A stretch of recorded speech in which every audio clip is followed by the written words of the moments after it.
Halo adik-adik, selamat hari Minggu. Ketemu lagi nih sama Bang Pranto di Sekolah Minggu Online. Walaupun Sekolah Minggu kita minggu hari ini tetap online, tapi percayalah, di dalam Matius 18 ayat 20 Tuhan berkata, di mana ada 2 orang tua atau 3 orang berkumpul di dalam namaku, di situ aku ada di tengah-tengah mereka. Jadi, abang harapkan walaupun kalian tetap di rumah dalam melakukan ibadah ini, tapi tetap percaya ya, di situ ada Tuhan di tengah-tengah kita. Nah, apa kabarnya nih adik-adik ini? Abang dengar pada sehat semua ya. Nah, semoga kita semua dalam keadaan sehat dan selalu dalam lindungan Tuhan. Nah, adik-adik, sebelum kita memulai kebaktian kita minggu hari ini, abang mau mengajak adik-adik untuk siapkan hati dan pikiran kita untuk Tuhan, dan siapkan juga Alkitabnya adik-adik. Nah, sebelum kita memulai ibadah kita, mari kita berdoa dulu. Ya Tuhan, Bapa kami yang berada dalam kerajaan surga, terima kasih ya Tuhan atas penyertaan-Mu kepada kami sampai saat ini ya Tuhan. Terima kasih atas berkat-Mu, kesehatan, dan umur yang panjang yang masih Kau berikan kepada kami sampai saat ini ya Tuhan. Ya Tuhan, kami di sini mau mendengarkan firman-Mu ya Tuhan, yang akan dibawakan oleh kakak pengurus sholat minggu kami ya Tuhan. Berkatilah kami agar kami bisa mendengarkan dan melakukannya di dalam kehidupan kami masing-masing ya Tuhan. Begitu juga dengan kakak guru sekolah minggu kami ya Tuhan. Berkatilah kakak guru sekolah minggu kami agar bisa menyampaikannya dalam keadaan sehat dan seturut dengan kehendak-Mu ya Tuhan. Ya Tuhan, kami hanyalah orang berdosa, ampunkanlah segala dosa-dosa kami yang telah kami perbuat secara sengaja maupun tidak sengaja, agar kami dapat hidup berkenan di hadapan-Mu. Di dalam nama anak-Mu Tuhan Yesus Kristus, kami telah berdoa dan mengucap syukur. Amin.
Selamat hari Minggu adik-adik. Kita ketemu lagi di sekolah minggu online kita hari ini. Nah adik-adik, sebelum mendengarkan firman Tuhan, kita akan bersatu dalam doa. Mari kita bersatu di dalam doa. Terima kasih Bapa yang baik yang bertata dalam kerajaan surga, untuk penyertaan-Mu Tuhan kepada kami anak-anak-Mu di sepanjang hari kami Bapa, sampai pada hari ini kami kembali berkumpul bersama-sama dalam ibadah online. Terima kasih Bapa untuk firman yang akan kami dengarkan. Berkati dengan Roh Kudus-Mu Tuhan, agar kami bisa mengerti akan firman-Mu, dan kami semakin bertemu dalam iman kami dan mengasihi Engkau. Terima kasih Tuhan, berkati untuk hamba-Mu yang akan membawakan firman, agar Firman-Mu saja yang dapat disampaikan dan anak-anak bisa mengerti akan firman-Mu. Hanya dalam nama anak-Mu Tuhan Yesus Kristus kami sudah berdoa mengucap syukur. Amin. Firman Tuhan hari ini diambil dari 1 Yohanes 1 ayat 8 sampai 10. Kita akan membaca bersama-sama. Abang baca di sini, kalian baca di rumah masing-masing. 1 Yohanes 1 ayat 8 sampai 10. Jika kita berkata bahwa kita tidak berdosa, maka kita menipu diri kita sendiri dan kebenaran tidak ada di dalam kita. Jika kita mengaku dosa kita, maka Ia adalah setia dan adil, sehingga Ia akan mengampuni segala dosa kita dan menyucikan kita dari segala kejahatan. Jika kita berkata bahwa kita tidak ada berbuat dosa, maka kita membuat Dia menjadi pendusta dan firman-Nya tidak ada di dalam kita. Adik-adik, pernah gak sih kita berbuat dosa? Atau apakah ada orang yang tidak berdosa sama sekali? Semua orang pasti pernah berbuat dosa ya. Bahkan dikatakan kita sudah mempunyai dosa dari kita lahir, yaitu dosa waris.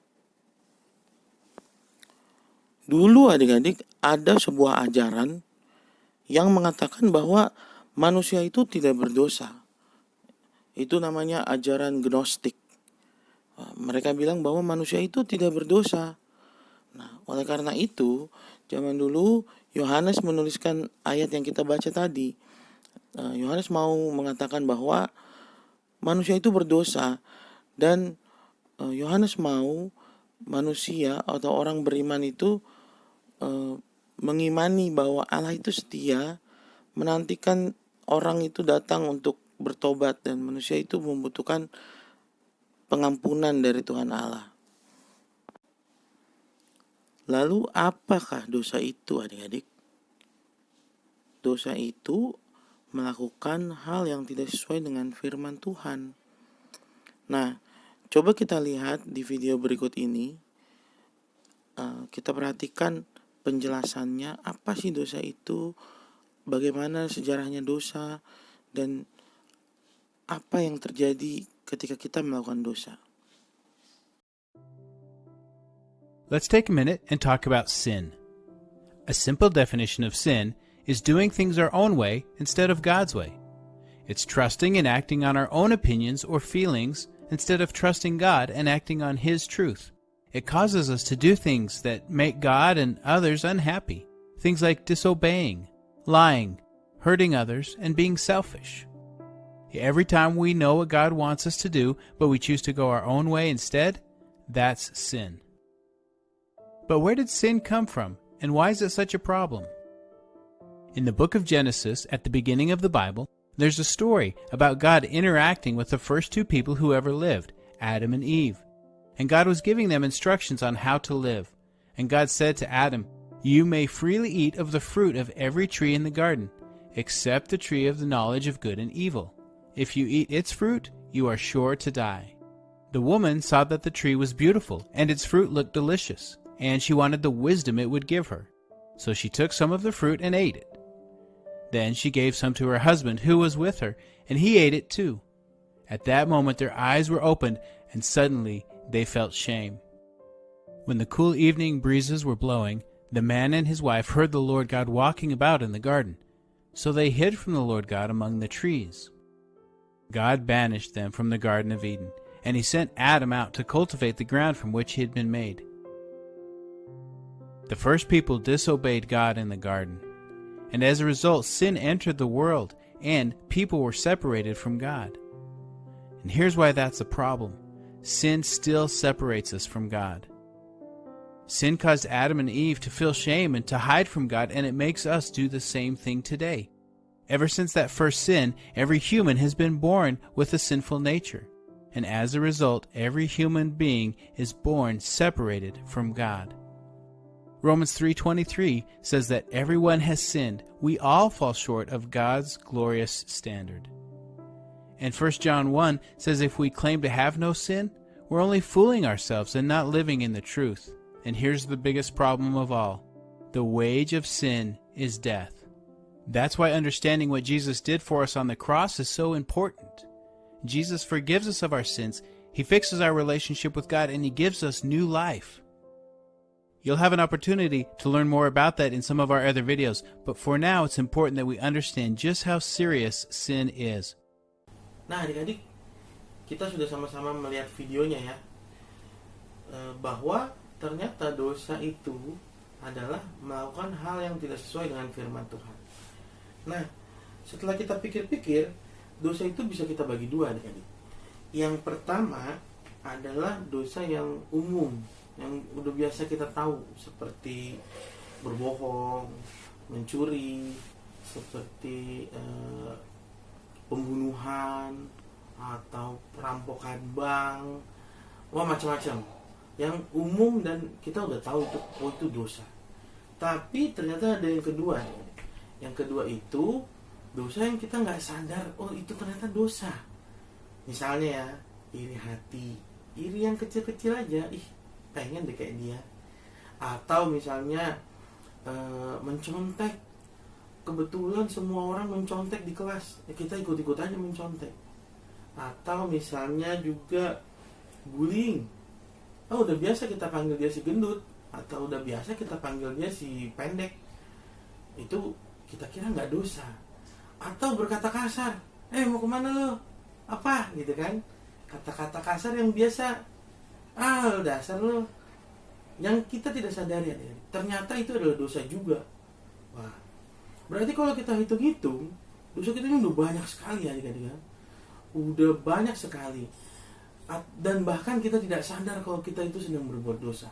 Coba ingat-ingat adik-adik, perkataan-perkataan, perbuatan-perbuatan yang sudah kita lakukan yang ternyata adalah dosa. Ingat-ingat dulu coba, banyak atau enggak. Nah, setiap kali kita melakukan dosa adik-adik, perasaan apa yang timbul? Apakah perasaan senang?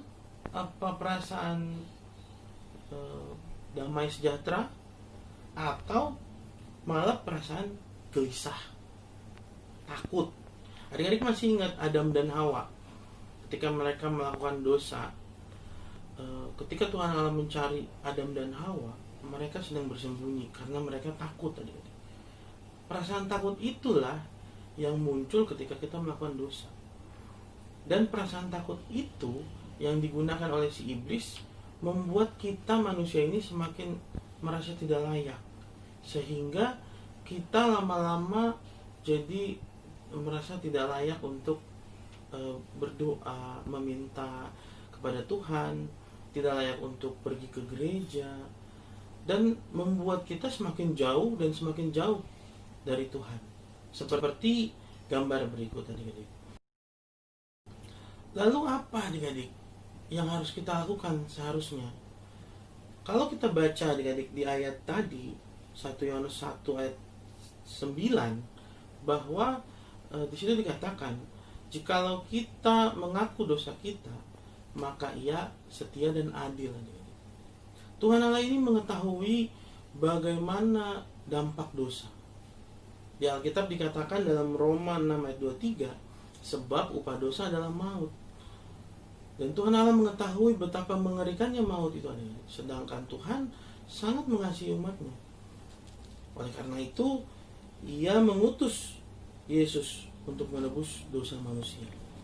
Di Yohanes 3 ayat 16. Karena begitu besar kasih Allah akan dunia ini, sehingga Ia rela mengorbankan anaknya yang tunggal, sehingga setiap orang yang percaya kepadanya tidak binasa, melainkan beroleh hidup yang kekal. Nah, ternyata adik-adik, perasaan takut, perasaan gelisah, perasaan hina dan tidak layak itu adalah caranya iblis menjauhkan kita dari Tuhan Allah. Sedangkan yang Tuhan Allah lakukan, Tuhan Allah itu menunggu kita loh adik-adik. Seperti cerita anak yang hilang. Ketika anak bungsu ini pergi dan dia berfoya-foya melakukan perbuatan-perbuatan yang tidak baik itu,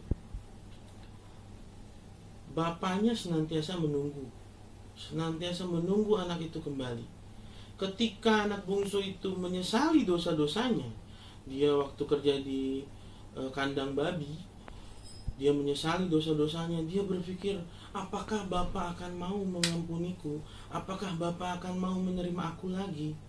Sampai ketika ia berjalan dari jauh, Bapaknya datang adik-adik dan sudah menunggu dia. Itulah yang Tuhan Allah lakukan kepada kita. Ia senantiasa menunggu. Ia senantiasa menunggu kita datang kembali pulang. Senantiasa menunggu kita bertobat adik-adik. Jadi yang Tuhan mau itu adalah kita mengaku dosa kita. Kita mengaku bahwa ya Tuhan, saya sudah melakukan dosa ini. Saya mohon ampun. Saya butuh juru selamat. Saya butuh Engkau Tuhan, karena saya sudah melakukan dosa. Pertanyaannya sekarang adik-adik, apakah kalau kita bertobat, kita tidak boleh melakukan dosa? Boleh nggak? Ayo kira-kira. Jawabannya, tidak boleh adik-adik. Kita tidak boleh melakukan dosa. Tapi, pasti kita melakukan dosa. Karena apa adik-adik? Karena kita ini manusia. Kita ini lemah. Di dalam Alkitab juga dikatakan bahwa daging itu lemah adik-adik. Sehingga kita akan mungkin untuk jatuh dalam dosa lagi. Terus ketika kita melakukan dosa lagi, apakah Tuhan akan mengampuni kita lagi adik-adik? Ayo. Jawabannya, pasti Tuhan mengampuni kita lagi. Tapi bukan berarti kita bisa jadi toleransi terhadap dosa, berkompromi. Sama seperti dulu abang punya teman, jadi ketika kita ujian, dia sengaja nyontek. Terus dia bilang begini, ya gimana dong, mau nyontek, Tuhan maha pengampun kok, katanya gitu. Itu perbuatan yang tidak baik adik-adik. Tuhan tidak mau. Walaupun Tuhan akan mengampuni kita, hidup kita ini terus-menerus berbuat dosa. Ketika kita bertobat, yang Tuhan mau yang kita lakukan adalah hidup baru. Hidup baru itu seperti apa? Kita hidup sesuai dengan firman Tuhan. Kita hidup melakukan seperti yang Tuhan lakukan. Dan kita hidup berbuah adik-adik. Berbuah seperti yang sudah kita pelajari 2 minggu lalu. Bagaimana kita menjadi anak-anak terang. Bagaimana kita hidup dengan Tuhan Allah sebagai sumber terang kita.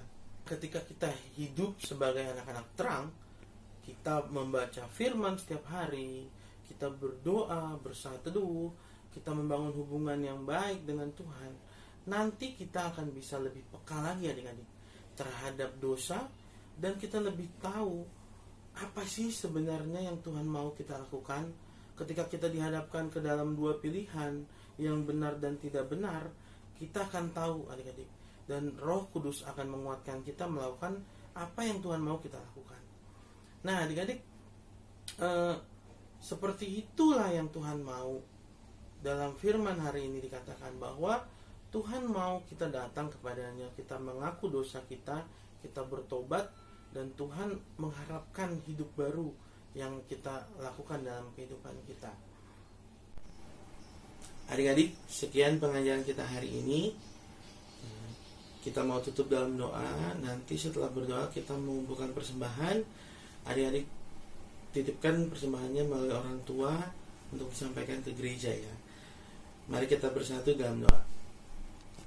Allah Bapa kami yang terkasih, yang bertata dalam kerajaan surga, terima kasih Bapa untuk firman-Mu hari ini yang mengajarkan kami bagaimana kami harus mengakui dosa kami Tuhan. Kami meminta ampun kepadamu dan kami berusaha untuk tidak melakukannya lagi dalam kehidupan kami. Kuatkan kami Bapa melalui Roh Kudus-Mu agar kami senantiasa bisa memuliakan Engkau dalam setiap aktivitas dan kegiatan kami Tuhan. Terima kasih Bapa, ampuni dosa dan segala kesalahan kami Tuhan, agar kami layak hidup di hadapan-Mu. Dalam nama anak-Mu Tuhan Yesus Kristus kami sudah berdoa mengucap syukur. Amin.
kita tadi setelah sama-sama mendengarkan firman yang dibawakan oleh kakak abang guru sekolah minggunya.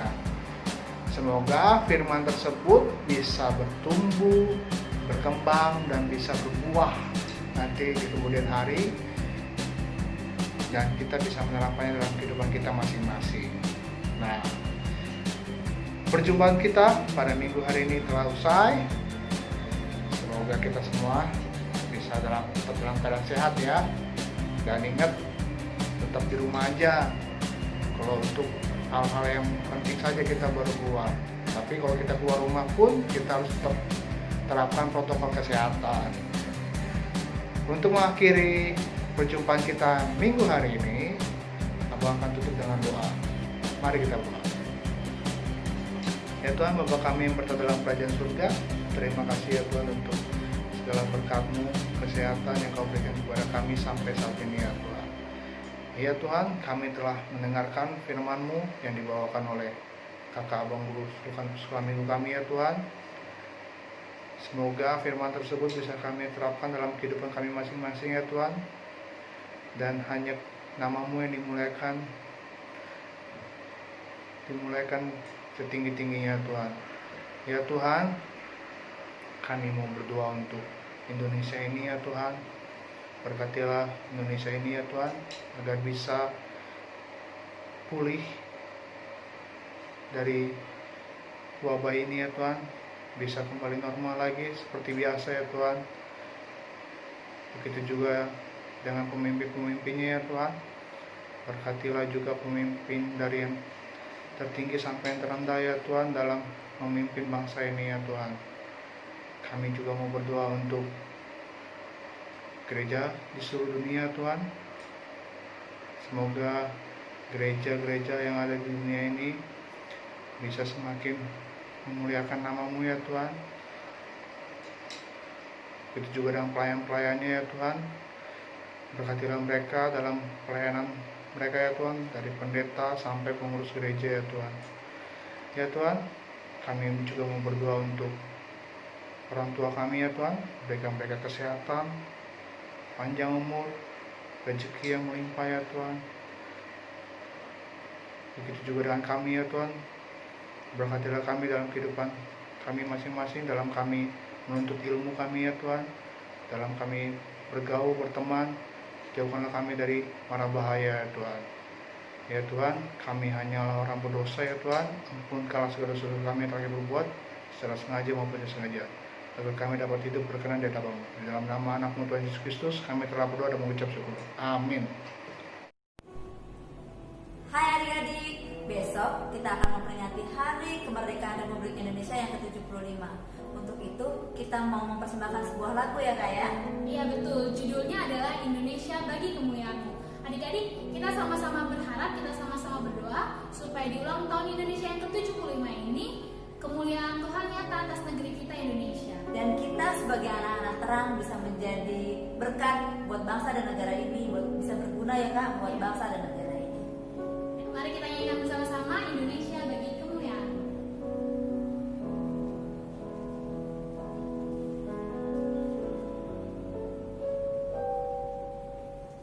Yesuslah Tuhan yang layak ditinggikan,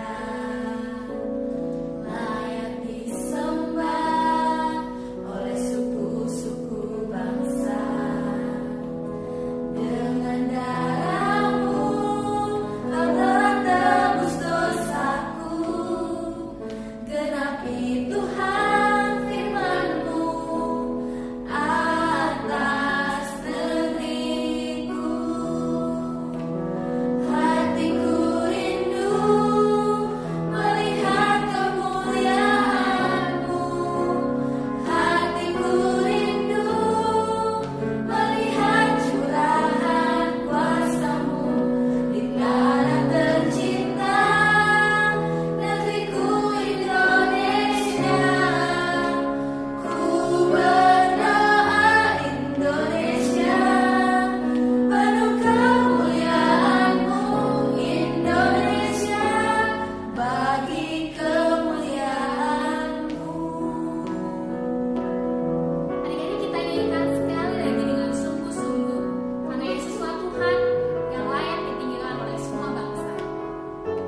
Kiranya bangsa-bangsa bersyukur kepadamu, ya Allah.